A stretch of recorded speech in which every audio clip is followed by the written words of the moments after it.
How childhood trauma affects you in adulthood.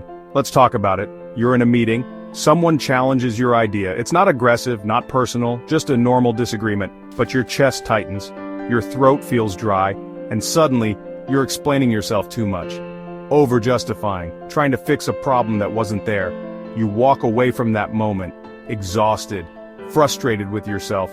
You don't connect it to your childhood, but it's there. Because when you grew up in a home where being wrong meant getting punished, or belittled, or ignored, disagreement became dangerous, and now, as an adult, that same fear lives in your body. It doesn't ask for permission, it shows up, hijacks the moment, turns simple feedback into a perceived threat. This is how childhood trauma follows you, not through dramatic flashbacks, but through tiny invisible shifts in how you experience everyday life.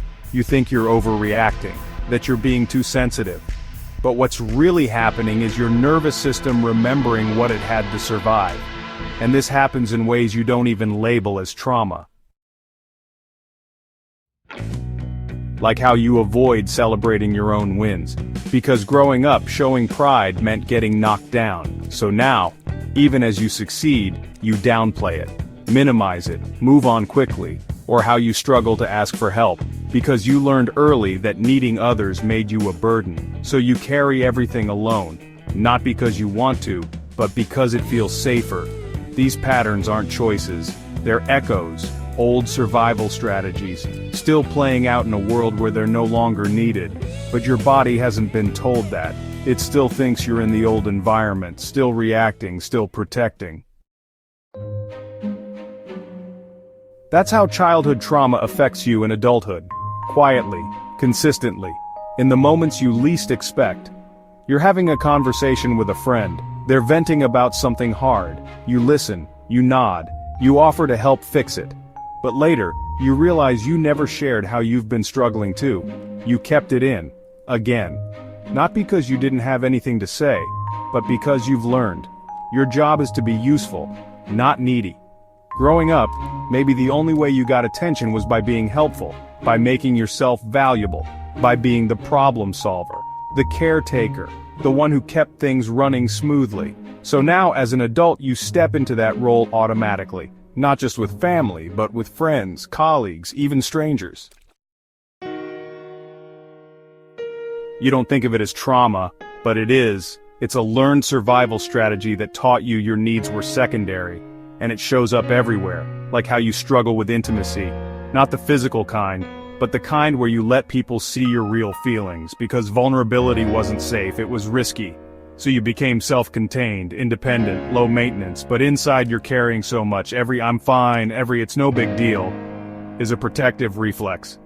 An old defense that keeps you from being seen too closely, because in your mind being seen means being judged, or worse, being hurt. Before we keep going, if this is resonating with you, tap like button so more people can find it. And if you want more videos that don't sugarcoat the real stuff, hit subscribe.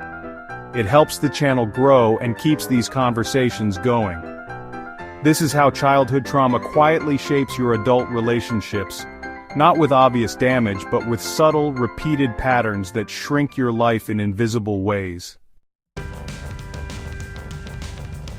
You work hard, you hit a goal, maybe it's a promotion, a personal milestone, something you've been chasing. People congratulate you, smile at you, tell you they're proud, but inside you feel uneasy. It doesn't land, you brush it off, change the subject, move on to the next thing. Because sitting in that moment, feeling worthy of it, feels foreign, uncomfortable. Growing up, maybe you learned that attention was dangerous, that praise came with conditions, that standing out made you a target. So now, even as an adult, you shrink away from recognition. It's safer to stay small, safer to keep moving, safer to avoid the spotlight. And this shows up in your career, in your relationships, in how you receive love. You downplay compliments, you deflect kindness. You work twice as hard but never let yourself feel satisfied, because somewhere inside you believe you have to keep proving your worth. That resting means you're falling behind. That celebrating means you're getting cocky or careless. But what's really happening is your childhood conditioning is still in control.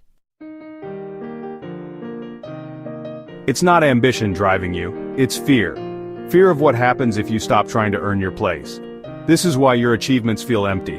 Why success feels like a relief, not a joy. Because you're not climbing for fulfillment. You're climbing to outrun old beliefs. And no matter how high you get, that fear climbs with you. That's how childhood trauma echoes into adulthood. Not through dramatic breakdowns, but through the inability to fully enjoy the life you've built. One day someone sets a boundary with you. They say no, kindly, firmly, without guilt. And something clicks. You realize that's what you've been afraid to do your whole life. Because saying no, asking for space, owning your needs, those weren't safe growing up. You learned to anticipate, to adjust, to make yourself easier so others wouldn't have to.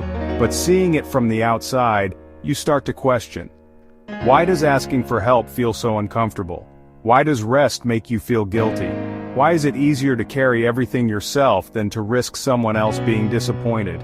These aren't personality quirks, they're survival habits built when you had no choice. But you're not there anymore. You're not that kid anymore. The environment has changed, but the reflexes stayed. That's the invisible grip of childhood trauma. It shapes how you move through adulthood until you name it, until you see it for what it is. And once you do, you can start choosing differently. It won't feel natural at first, setting boundaries, receiving kindness, celebrating yourself. All of it will feel foreign.